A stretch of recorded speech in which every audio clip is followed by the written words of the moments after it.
पिछले क्लास में हम लोग पढ़े थे modulus of a complex number और conjugate of a complex number.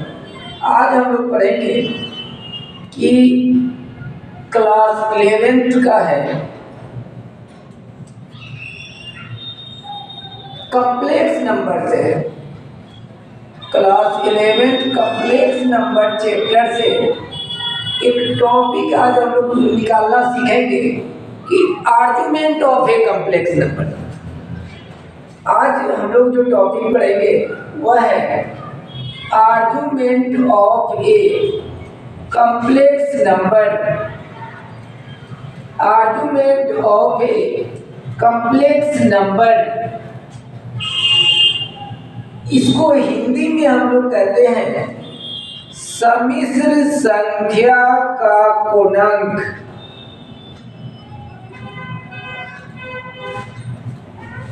आज का हम लोग टॉपिक पढ़ेंगे कि argument of a complex number हम लोग किसको कहते हैं।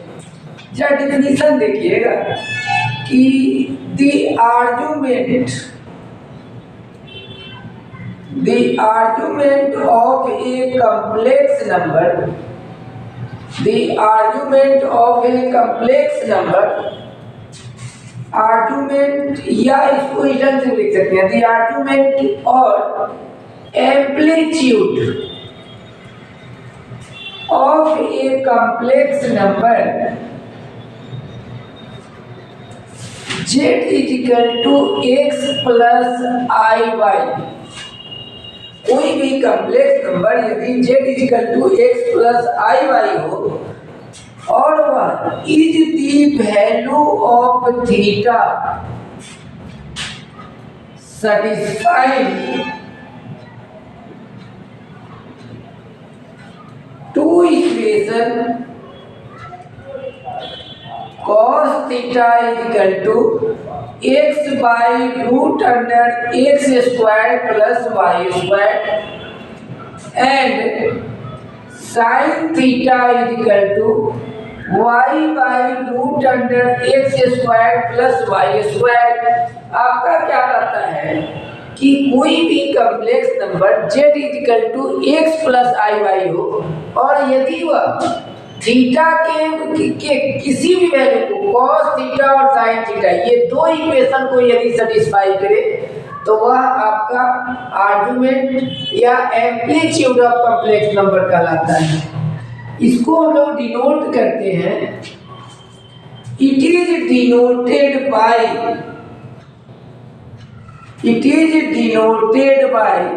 ARGZ से, आर्गुमेंट z से हम लोग इसको ARGZ इसको शॉर्ट में हम लोग करते हैं या इसको AMPZ से भी डिनोट करते हैं। आर्गुमेंट z या एम्पलीट्यूड z कहते हैं। कह रहा है कि यदि कोई complex number z is equal to x plus i y है तो हम लोग ये थीटा का वैल्यू निकालेंगे और यदि थीटा का वैल्यू इस दो इक्वेशन को यदि सेटिस्फाई करे तो वह आपका आर्गुमेंट या एम्पलीट्यूड ऑफ कॉम्प्लेक्स नंबर कहलाता है। It is denoted by ARGZ या AMPZ।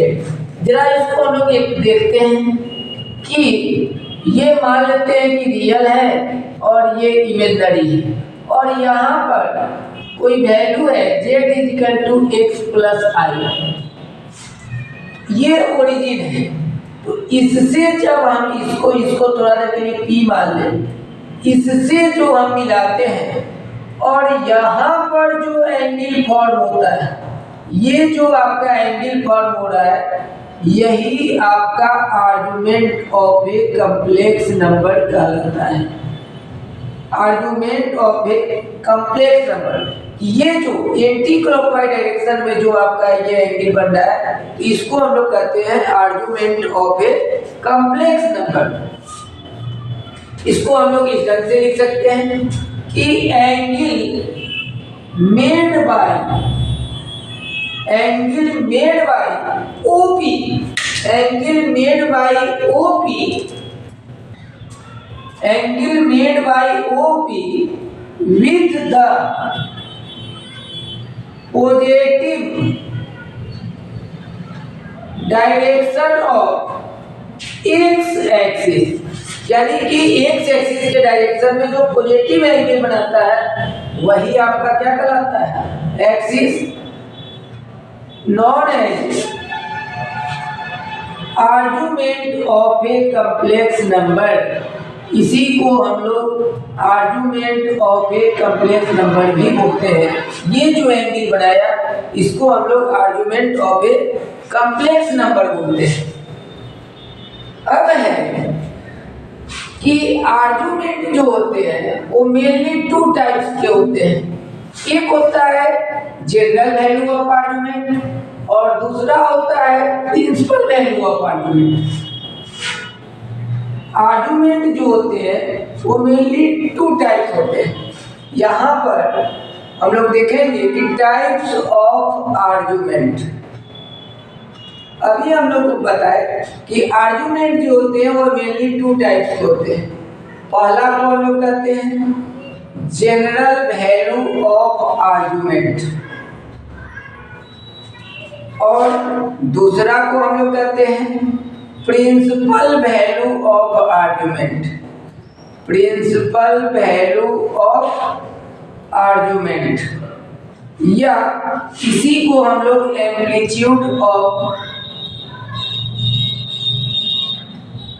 Amplitude value of argument भी इसको कहते हैं। जनरल वैल्यू और प्रिंसिपल वैल्यू ऑफ आर्गुमेंट क्या होता है, जरा एक एग्जाम्पल से हम लोग देखते हैं। एज फॉर एग्जाम्पल, एक एग्जाम्पल हम लोग देखते हैं कि मान लेते हैं कि कोई वैल्यू है z इक्वल टू 1 प्लस आई। कोई कॉम्प्लेक्स नंबर आपको दिया है z इक्वल टू 1 प्लस आई। इसका आर्गुमेंट हम लोग निकालना, यहाँ पे जरा देखते हैं कि ये रियल है और ये इमेजिनरी है। हम कल्पना करते हैं कि ये x1 है, ये y1 है, तो ये पहले हम लोग ओरिजिन से इसको मिलाते हैं। ओरिजिन से अगर हम इसको मिला ले तो हम अभी बताए कि जो ये भी 1 है और यहाँ से यहाँ तक का भी डिस्टेंस 1 है। तो अभी बताया कि जो ये एंगल बनता है यही आर्गुमेंट होता है। तो यदि हम मान लेते हैं कि ये थीटा है तो यहाँ से आप क्या देख रहे हैं कि tan थीटा क्या होता है, p/b। तो 1/1 1, यानी कि क्या हो गया tan π/4। तो थीटा क्या निकल गया, π/4। अब ये जो वैल्यू है ये आर्गुमेंट का लाइन है।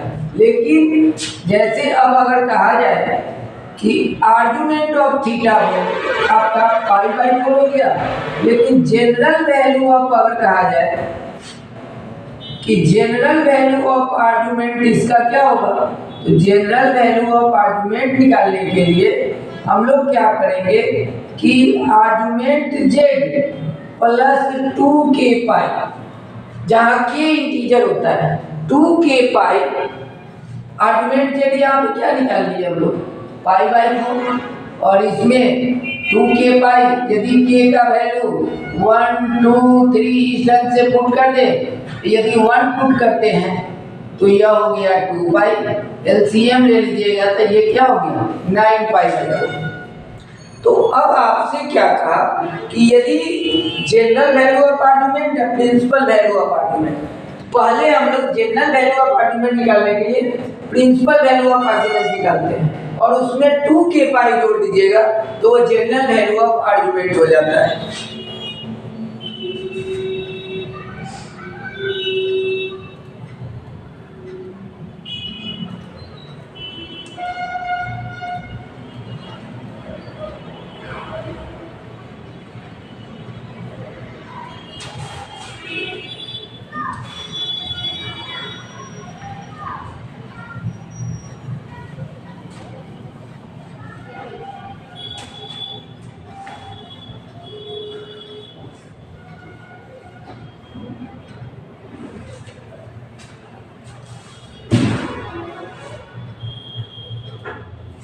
यहाँ पे एक चीज हम लोग देखते हैं, नोट में हम लोग क्या लिखते हैं कि pi greater than principal value of argument.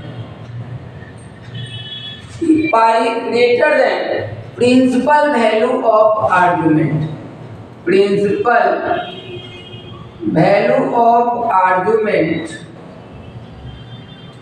ये माइनस पाई। क्या कहा कि माइनस पाई और पाई के बीच जो वैल्यू आता होता है वह प्रिंसिपल वैल्यू ऑफ आर्गुमेंट होता है। और जनरल सॉल्यूशन ऑफ वैल्यू क्या होता है कि argument z, general solution of value जो हम निकालते हैं, argument z is equal to AMPZ plus 2K pi, और K क्या होता है, इंटीजर होता है। तो इसको हम लोग कहते हैं जनरल वैल्यू ऑफ आर्गुमेंट। इस चीज को हम लोग बोलते हैं general value of argument.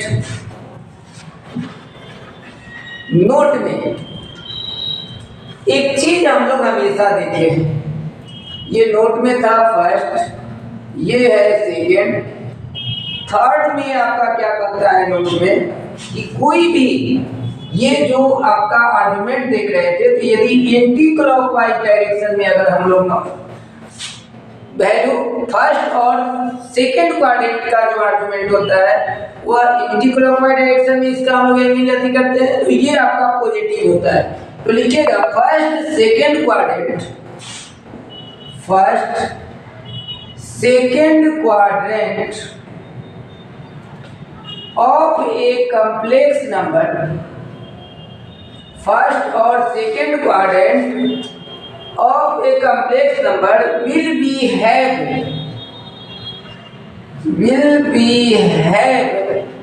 to positive argument, कि फर्स्ट और सेकेंड क्वाड्रेंट का जो आर्गुमेंट होगा वह पॉजिटिव होगा। और चौथा क्या करता है कि third and fourth quadrant of a complex number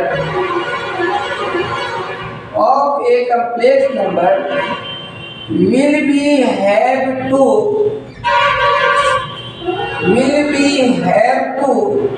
negative argument, कि सेकेंड और थर्ड का जो आर्गुमेंट होगा वह हमेशा निगेटिव होगा। ये नोट 4 में आपका है। नोट 5 आपका क्या कहा, नोट 5 कि आर्गुमेंट इज नॉट डिफाइंड। 5 में क्या कर रहा है कि argument is not defined, 0 + 0i, इसका जो आर्गुमेंट होता है वह डिफाइन नहीं होता है। इसको हम लोग अभी तक डिफाइन नहीं कर पाए। ये रहा आर्गुमेंट निकालने का रिप्रेजेंटेशन ऑफ ज्योमेट्रिकल मेथड से। इसको हम लोग एक मेथड क्या है वह और देखिए कि एक मेथड है आर्गुमेंट हम लोग कैसे निकालते हैं। एक हम लोग देखते हैं, यहाँ पे हम लोग ये चीज भी लिख सकते हैं कि another way to finding argument. एक हम लोग देखते हैं कि दूसरे मेथड से हम लोग आर्गुमेंट कैसे निकालते हैं। मान लेते हैं कि कोई कॉम्प्लेक्स नंबर आपको x + i दिया है। जरा ग्राफ ये देखिए, ये x है, ये x डैश है, ये y है, ये y डैश है, ये ओरिजिन है। एक थोड़ा सा हम लोग देखते हैं कि ये आपका फर्स्ट क्वाड्रेंट है, जो आप लोग जानते हैं कि फर्स्ट क्वाड्रेंट हमेशा इसमें x और y प्लस होते हैं। ये सेकेंड है, ये थर्ड है और ये फोर्थ क्वाड्रेंट है। सेकेंड में क्वाड्रेंट माइनस प्लस, थर्ड में माइनस माइनस और फोर्थ में प्लस माइनस होते हैं। ये एंगल एंटी क्लॉकवाइज डायरेक्शन में हम लोग क्या मानते हैं, थीटा। इसमें आएगा तो क्या हो जाएगा, पाई - थीटा। थर्ड क्वाड्रेंट में पाई + थीटा और फोर्थ क्वाड्रेंट में 2π - थीटा। अब क्या कहा कि यदि कोई complex number z = x + i/y दिया रहे, तो हम लोग आर्गुमेंट निकालने के लिए पहला काम क्या करते हैं कि we take tan theta equal to y by x.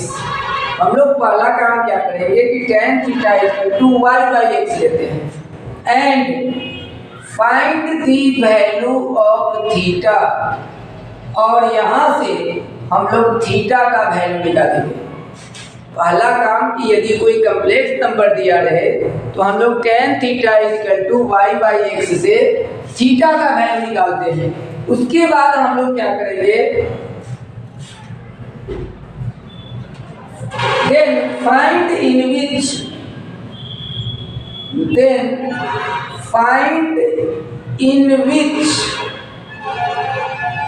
quadrant lies। अब हम लोग ये देखेंगे कि ये जो है कम्प्लेक्स नंबर ये किस क्वाड्रेंट में लाइज करेगा।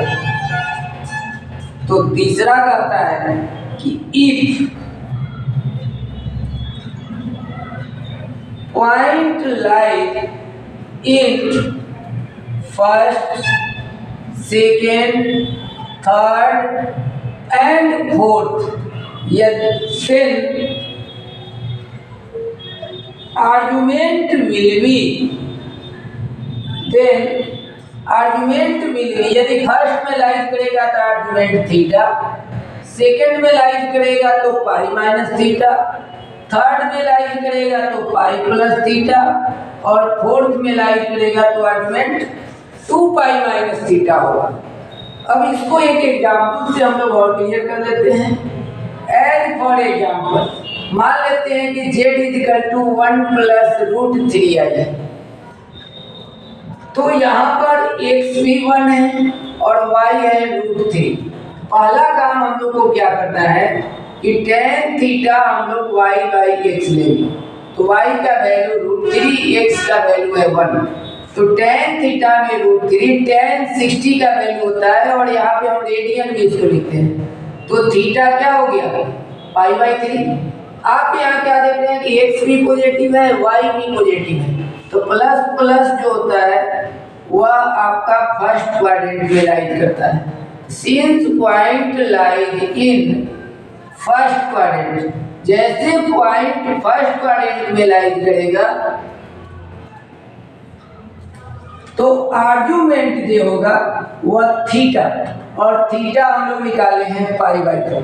लेकिन यदि अगर आपसे कहा जाए कि जनरल वैल्यू ऑफ आर्गुमेंट इसका बताइए, तो जनरल वैल्यू ऑफ आर्गुमेंट में बोले हैं कि आर्गुमेंट z प्लस 2k पाई, यहाँ पे k जो होता है वह है, आर्गुमेंट z हम लोग पाई बाई 4 है, k का वैल्यू, तो आप यहाँ अगर 2k पाई अगर ऐड कर दिए तो ये जनरल वैल्यू निकल जाता है। इस ढंग से हम लोग आर्गुमेंट निकालना